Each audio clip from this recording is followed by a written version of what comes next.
Sir बात हुआ ना हमारा टाइम अभी बोलेंगे लाइव लाइव चलो कट गया ना बोलेंगे अभी बोलेंगे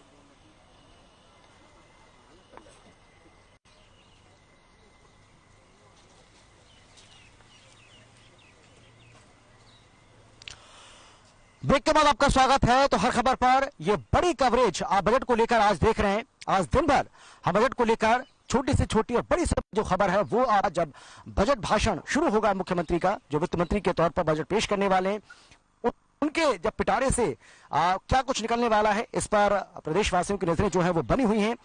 आकाश जिंदल जो कि इकोनॉमिस्ट है, आर्थिक विशेषज्ञ, वो लगातार हमारे साथ बने हुए हैं। आकाश जी, मैंने आपको बीच में रोक दिया था, मैं अब जानना चाहूंगा, आप जो अब बात अभी कर रहे थे, आप अपनी आप उस बात को पूरी कर सकते हैं सर। जी, मैं बात कर रहा था इन्फ्लेशन की बढ़ने की संभावना जो हमारे सामने दिख रही है। देखिए, अभी इलेक्शन का वक्त था, स्टेट्स में तमाम नेशनल चैनल पे मैं शोध कर रहा था, सब जगह एक ही डिमांड आ रही, सब जगह जो इश्यू आ रहा था अनएम्प्लॉयमेंट और इन्फ्लेशन, ये दो सबसे बड़े मुद्दे हैं। और अब इन्फ्लेशन बढ़नी तय है बिकॉज रशिया यूक्रेन क्राइसिस की वजह से क्रूड ऑयल, ब्रेंट क्रूड, वो कच्चा तेल जो हम हिंदुस्तान में इस्तेमाल करते हैं, वो $120 पर बैरल तक टच कर गया है। अब 80% के आसपास हम क्रूड ऑयल इंपोर्ट करते हैं, डॉलर का रेट भी 77 टच कर गया है। उसका मतलब क्या है, आम हरियाणा के निवासी के लिए, आम मेरा जो भाई रोहतक में है, जो अंबाला में है, जींद में है, उसके लिए क्या है, पेट्रोल और डीजल महंगा होगा। अब पेट्रोल और डीजल 20 से 25 रुपए तक महंगा होने की संभावना है। अब उसका मतलब क्या है, उसके लिए महंगाई बढ़ जाएगी, क्योंकि डीजल पे जरूरत जिंदगी का जितना भी सामान है, all the consumables which we eat daily, they travel on diesel. घर के अंदर दूध है, सब्जियां है, वो तो डीजल पे ही आनी है। अब चाय हर घर में बननी है, सब्जी हर घर में पकनी है, तो उससे खर्चा बढ़ जाएगा। पेट्रोल की बात करें, पेट्रोल से खुद की ट्रेवलिंग जो है, हर व्यक्ति को अपनी दुकान पे, पढ़ने जाने के लिए, काम पे जाने के लिए, हमारी बहनों को भी बाजार जाने के लिए व्हीकल चाहिए होता है, तो वो लाइफ महंगी हो जाएगी। तो कहीं ना कहीं, क्योंकि ये बजट ऐसे मौके पे आ रहा है जबकि हमें पता है कि महंगाई बढ़ना तय है, इट्स गारंटीड कि inflation is going to increase because of a global factor, तो इसमें ये बहुत बड़ी उम्मीद होगी सरकार से कि महंगाई को कम किया जाए। अब महंगाई को कम करने के लिए क्या टूल है सरकार के पास? पेट्रोल और डीजल पे दो तरह के टैक्सेस होते हैं, एक जो सेंट्रल गवर्नमेंट चार्ज करती है जिसे सेंट्रल एक्साइज कहते हैं, दूसरा जो स्टेट चार्ज करती है वैट। तो इस बार जो उम्मीद होगी कि वैट को रिड्यूस किया जाए ताकि आम हरियाणा का जो निवासी है उसके ऊपर जो पहले से ही महंगाई के बोझ तले हुए परेशान है, उस महंगाई के बोझ को कम किया जाए। और जो फर्दर मैंने आपको कहा महंगाई का बम जो बस्ट होने ही वाला है, उससे भी जो है उसको बचाव किया जाए, ये बहुत जरूरी है। उसके अलावा जाते हैं हेल्थ के एलोकेशन। हेल्थ के ऊपर भी मेजर एलोकेशन की जरूरत है। देखिए, हमने देखा है कोरोना के वक्त में किस तरह की दिक्कतें, किस तरह की प्रॉब्लम जो है पूरे देश ने फेस किए। हॉस्पिटलाइजेशन का क्राइसिस, हॉस्पिटल में बेड्स की अवेलेबिलिटी का क्राइसिस, ऑक्सीजन की अवेलेबिलिटी का क्राइसिस, खासकर जो दिल्ली से सटे हुए इलाके थे, जो एनसीआर का एरिया था, वहां ये प्रॉब्लम्स काफी रैम्पेंट थी। तो ऐसे में हेल्थ इंफ्रास्ट्रक्चर को बीफ अप करना, हेल्थ इंफ्रास्ट्रक्चर को बढ़ाना, हेल्थ इंफ्रास्ट्रक्चर को स्ट्रेंथन करना, ज्यादा हॉस्पिटल अरेंज करना, ज्यादा बेड्स की अरेंजमेंट करना, ज्यादा वहां अच्छा इंफ्रास्ट्रक्चर रखना, चाहे ऑक्सीजन रखना हो, वो बहुत जरूरी है। उसके बाद आ जाता है एजुकेशन। देखिए, हरियाणा में आज मैसिव लेवल की अनएम्प्लॉयमेंट है। अब अनएम्प्लॉयमेंट मिटाने का सबसे बढ़िया तरीका जो मेरी ऑर्गेनाइजेशन आकाशजिंदल.in की तरफ से हरियाणा सरकार को और ऑनरेबल चीफ मिनिस्टर साहब को, जिनकी मैं बहुत इज्जत करता हूं, बहुत ही टैलेंटेड व्यक्ति हैं, उनको मेरी ये सजेशन और रिक्वेस्ट है कि एजुकेशन को जो है, एजुकेशन के अंदर मेजर फंडिंग की जाए, मेजर एलोकेशन की जाए और एजुकेशन को जॉब ओरिएंटेड कराया जाए। आज है क्या कि 10th के बाद बच्चा +2 करता है, फिर बीए बीएससी कर लेता है, फिर देखता है कि मैं कौन सी क्वालिफिकेशन दूं, उसकी बजाय +2 लेवल पे ही उसको उस तरह की क्वालिफिकेशन दी जाए कि उसके बाद वो सीधा जो है जॉब पे जा सके। मतलब +2 के अंदर ही इस तरह का करिकुलम बनाया जाए जैसे उसको बेकरी का जो है कोर्स हो, शेफ का कोर्स हो, ड्रेस डिजाइनर का कोर्स हो, ऑटोमोबाइल मैकेनिक का कोर्स हो, मोबाइल रिपेयर का कोर्स हो, ताकि 12वीं के बाद जो भी हरियाणा का हमारा बच्चा, चाहे बेटा हो या बेटी हो, वो 12वीं से बाहर निकले और उसे जॉब करनी है तो बाहर निकलते ही उसे 18,000, 20,000, 22,000 की जॉब मिल जाए, ताकि हरियाणा में जो अनएम्प्लॉयमेंट का इशू है उसे कम किया जाए। देखिए, अनएम्प्लॉयमेंट को कम करने के लिए किस तरह के प्रयास किए गए। लोकल्स के लिए रिजर्वेशन का बिल लाया गया, अब उसका कुछ लोगों ने समर्थन किया, कुछ लोगों ने समर्थन नहीं किया। अब क्यों हमें ऐसे बिल लाने पड़ रहे हैं? क्यों करना ऐसा हो कि इतना ज्यादा रोजगार हो कि हरियाणा जैसी स्टेट ना सिर्फ अपने बच्चों को रोजगार दे, बल्कि जो बाहर से भी आ रहा है, बाहर भी हमारा अपना है, बाहर भी हमारे देश के बच्चे हैं। बाहर में ये शब्द नहीं इस्तेमाल करूंगा, रादर जो बाकी स्टेट्स हैं वो भी तो हमारी अपनी है। कोई पंजाब से, हरियाणा से, पंजाब से, यूपी से या बिहार से जो हमारे भाई बहन रोजगार करने आ रहे हैं, उनको भी रोजगार देने वाला क्यों ना बने हरियाणा। तो मैं तो ये चाहता हूं कि हरियाणा तो एक बहुत पावन प्रदेश है। बिल्कुल सही बात आपने कही, और ये बात सही है कि बेरोजगारी जो है वो एक बड़ा मुद्दा हरियाणा के अंदर बन चुका है।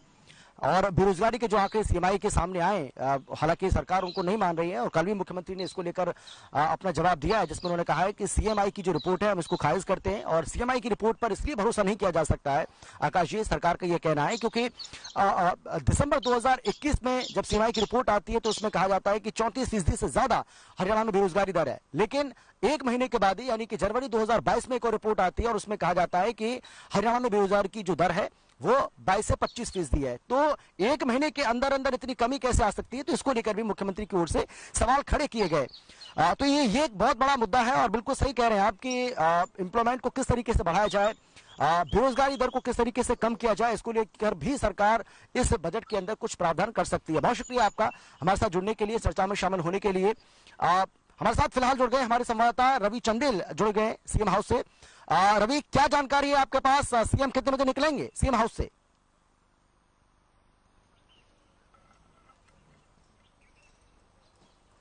9 बजे के करीब जो है वो अपने सीएम हाउस से निकलेंगे और उसके बाद सीधा विधानसभा जो का रुख करेंगे, और वहां पे जो है 10 बजे के करीब जो है वो बतौर वित्त मंत्री जो है वो अपना बजट जो है वो पेश करेंगे। इस बजट से लगभग जिस तरीके से प्री बजट बैठकें की गई, मुख्यमंत्री द्वारा लगभग 8 प्री बजट बैठकें की गई है, जिस सभी विभागों के साथ उन्होंने बातचीत की है। साथ ही साथ अगर हम बात करें उद्योगपतियों की और बीजेपी के कार्यकर्ताओं की, तो उनके साथ भी लगातार जो है मीटिंग का दौर रहा, और साथ ही साथ विधानसभा जिस तरीके से विधायकों और सांसदों से उन्होंने जो सुझाव मांगे हैं उससे ये कयास लगाए जा रहे हैं कि इस बार का जो बजट होगा वो सभी विभागों के लिए, सभी वर्गों के लिए जो काफी लाभकारी साबित होने वाला है। जी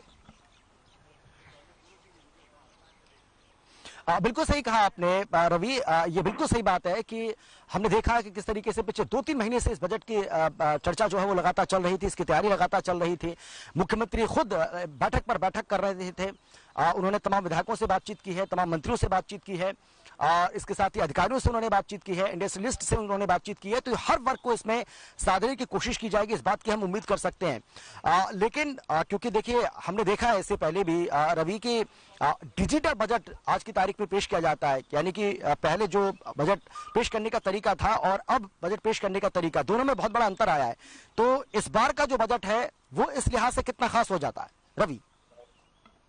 जी बिल्कुल, जिस तरीके से अगर हम बात करें गठबंधन सरकार की, तो हर विभाग को जो है वो डिजिटलाइज किया जा रहा है, ताकि जो पारदर्शिता है वो पारदर्शिता जो है सभी प्रदेशवासियों के समक्ष जो है वो उनको देखने को मिले, वेबसाइट्स के ऊपर जो है उनको देखने को मिले। और खास तौर पर जिस तरीके का बजट अगर हम बात करें, पिछला बजट जो पेश किया गया था वो लगभग 1,55,000 करोड़ रुपयों का बजट जो है बतौर मुख्यमंत्री ने पेश किया था। और इस बार जो कयास लगाए जा रहे हैं, जिस तरीके के मौजूदा हालात बने हुए हैं, अगर हम खास तौर पर बात करें यूक्रेन और रशिया के बीच में, तो उसको देखते हुए कयास लगाए जा रहे हैं कि इस बार का जो बजट है वो लगभग 2 लाख करोड़ रुपए का बजट जो है वो पेश होने जा रहा है। इस बजट के अंदर खास तौर पर स्वास्थ्य की बात करें, मेडिकल फैसिलिटीज की बात करें, एजुकेशन की बात करें, इन और साथ ही साथ फार्मर्स की बात की जाए, तो इन तीनों विभागों को लेकर जो है, इन तीनों वर्गों पर जो है वो खासा ध्यान जो है वो इस बजट में देखने को मिलेगा। जी बिल्कुल, आधी आबादी, क्योंकि अंतर्राष्ट्रीय महिला दिवस भी है आज रवि, क्या खास ऐलान हो सकता है उनके लिए? जी बिल्कुल, जिस तरीके से अगर हम बात करें महिला दिवस की, तो जिस तरीके से लगातार जो है जी लगातार मेरी आवाज सुन पा रहे हैं आप? हाँ बोलिए, आप बोलिए, आ रही आवाज। जी अमित, जिस तरीके से अगर हम बात करें अंतर्राष्ट्रीय महिला दिवस भी है आज, इस मौके पर जो है मुख्यमंत्री मनोहर लाल खट्टर जो है आज जब बजट पेश करेंगे, तो जाहिर सी बात है कि सभी महिलाएं जो है वो उम्मीद लगाए बैठी होंगी कि किसी ना किसी तरीके से जो है, किसी ना किसी पॉलिसी के तहत जो है महिलाओं को जो है सशक्तिकरण किया जाए, चाहे वो किसी चीज में रिबेट देने की बात हो, या फिर हम घर की किचन की अगर बात करें तो जिस तरीके से रिबेट देने की बात हो तो उसको रिबेट दिया जाए। और साथ ही जो आरक्षण का मुद्दा है वो महिलाओं के लिए जो जितनी भी पॉलिसीज निकलती है, नौकरियां निकलती है, उसमें कुछ एक हद तक आरक्षण दिया जाए ताकि महिलाओं को भी आगे बढ़ने के अवसर प्रदान किए जा सके। जी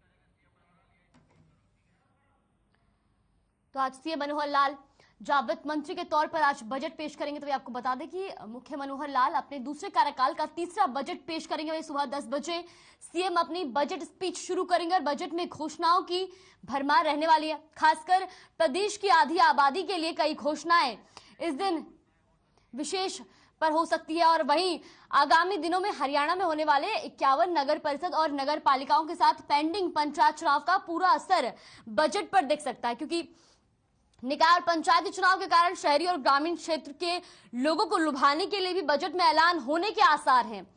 तो वही चुनाव के चलते कोई नया कर लगाने की संभावनाएं कम है। बजट की 8 बैठकों में 550 सुझाव आए हैं और वही वित्त वर्ष 2021-22 में जहां तकरीबन 1.5 लाख करोड़ रुपए का बजट सरकार ने पेश किया था, वही इस बार बजट बढ़कर 1.25 लाख करोड़ रुपए के पार पहुंचने का अनुमान है। तो वही चुनावी सीजन में हरियाणा सरकार बजट में कोई नया कर ना लगाकर लोगों को राहत दे सकती है। तो ऐसे में जहां आज सीएम मनोहर लाल वित्त मंत्री के तौर पर बजट पेश करेंगे, ऐसे में आम जनता को इस बार के बजट से कई उम्मीदें, क्योंकि आज 8 मार्च यानी कि आज जो है अंतर्राष्ट्रीय महिला दिवस है।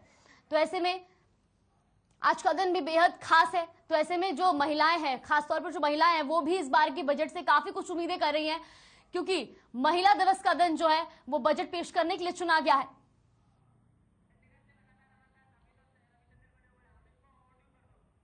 तो ये लगातार हमारे सहयोगी अमित और रवि चंदेल हमारे साथ बने हुए चंडीगढ़ से। Amit, over to you.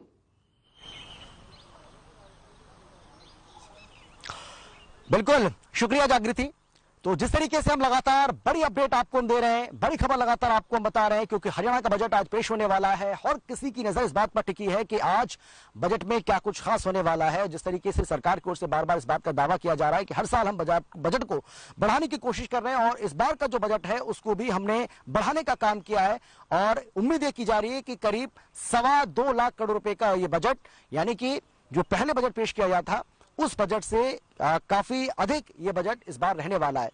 लेकिन बड़ा सवाल यह है कि स्वास्थ्य का बजट कैसा रहेगा, क्योंकि स्वास्थ्य को लेकर भी बहुत सारी बातें तो कही जाती हैं, लेकिन स्वास्थ्य का ख्याल रखना भी सरकारों के लिए बहुत ज्यादा जरूरी हो जाता है और इसीलिए हरियाणा सरकार स्वास्थ्य क्षेत्र का, हेल्थ सेक्टर का किस तरीके से ध्यान रखेगी, यह भी यहाँ पर एक बहुत बड़ी बात है।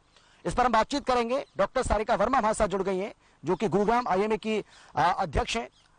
बहुत स्वागत है आपका doctor Sarika Verma ji. Thank you very much.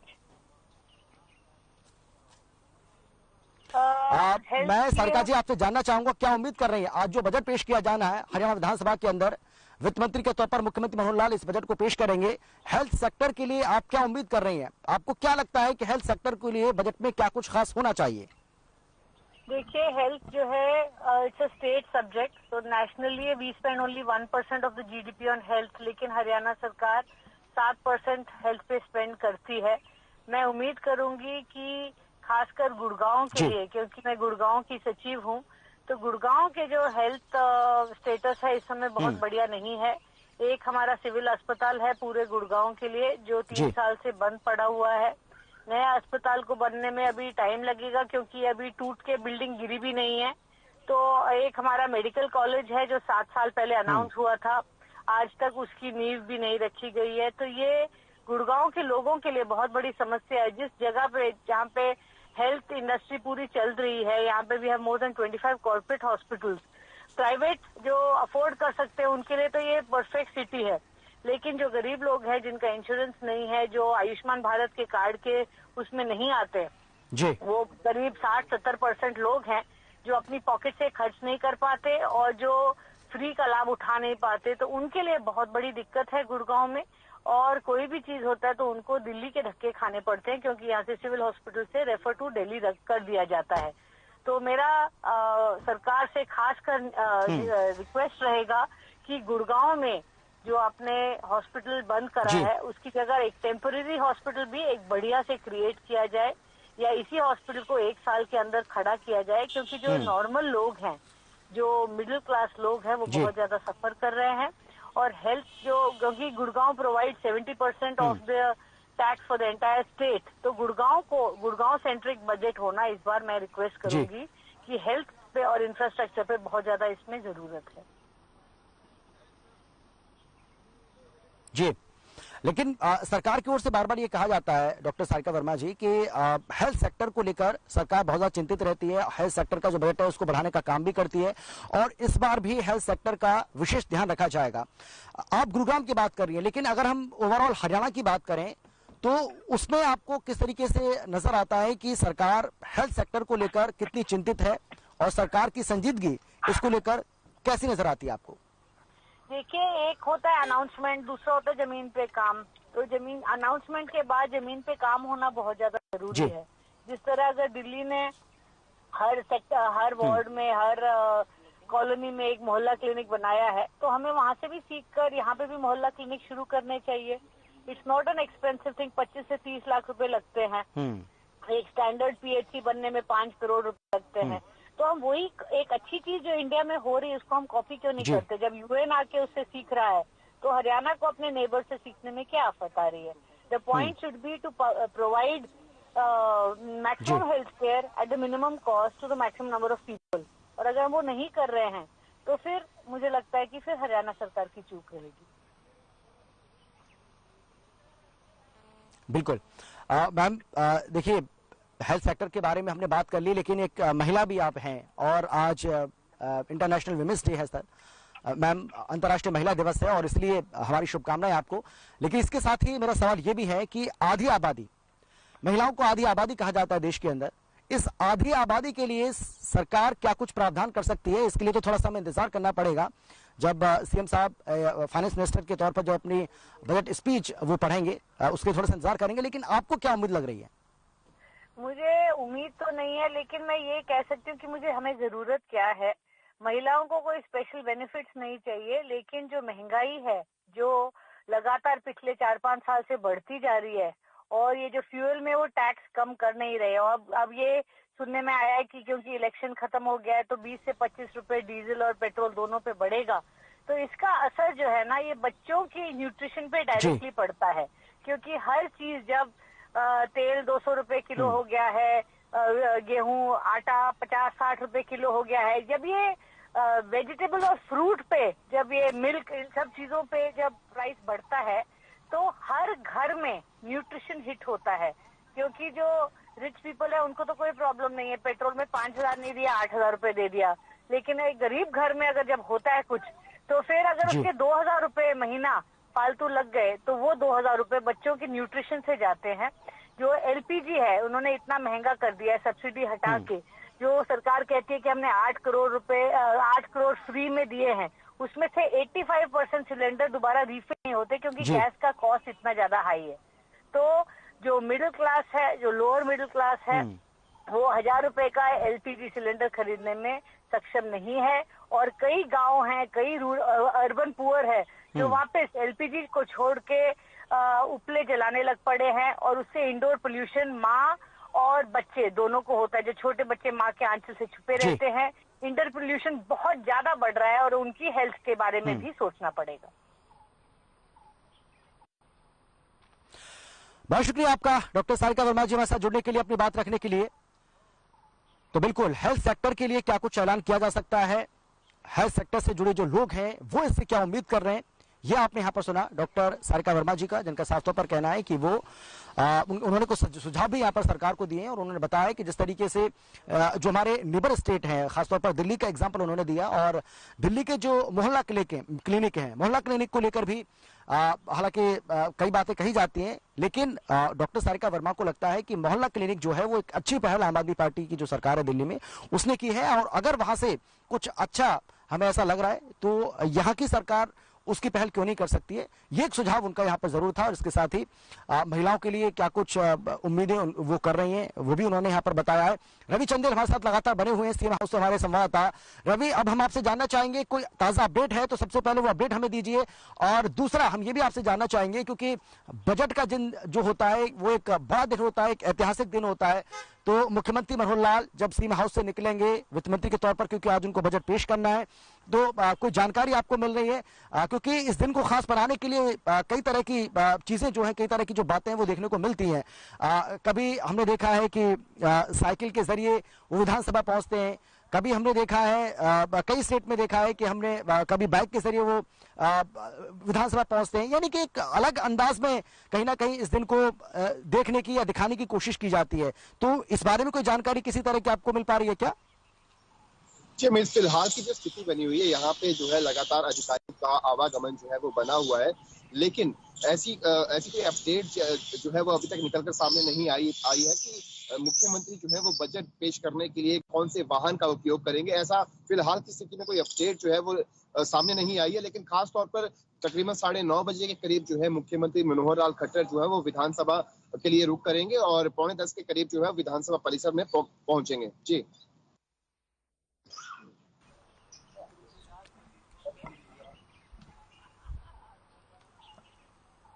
यहाँ पर मैं आपको रोकना चाहूंगी।